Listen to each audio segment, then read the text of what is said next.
there's one thing that I've missed in Blender, and that is selection sets. Alright guys, how's it going?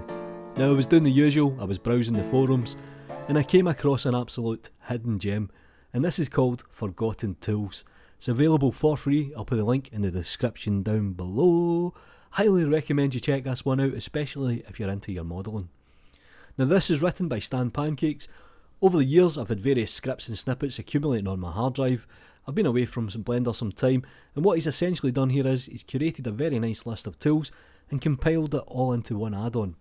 Now the main attraction here is obviously the mesh edit mode selection sets. And what this essentially lets you do is it lets you create a selection set, and it means you can go back to this at any point when you're modelling. Now this is pretty fundamental, can't believe it's not implemented inside of Blender, so it's nice to have. Now before I jump into Blender, there is a few other features here. You have the dice faces, which is just a nice tool to be honest.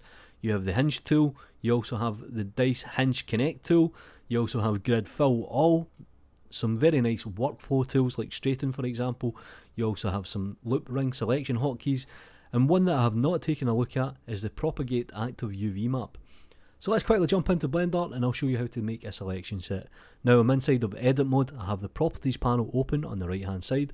You can see here under edit it gives me all the tools and the selection sets, and it's pretty easy to use to be honest.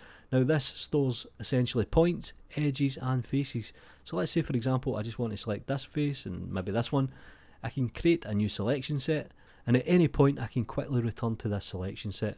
Now you can see here it actually indicates what's selected, so for example it's faces, this is edges and this is points. So you get some nice visual representation, and this is perfect for modelers. I can't recommend it enough.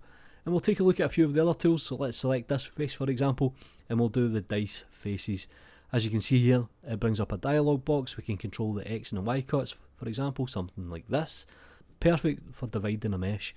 Another quick tool is the separate duplicate, nice and handy to have here.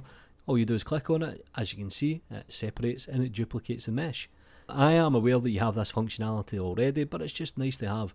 Now there is a few other tools. You have the connect spread, you have the hinge tool, and you have the straighten tool, and that is pretty much Forgotten Tools, a nice selection of tools. Do me a favour guys, like the video, subscribe to the channel if you haven't already, it costs you absolutely nothing. Find me over on Twitter, follow me on all the social media links. This outro is getting longer and longer by the week. You know what to do.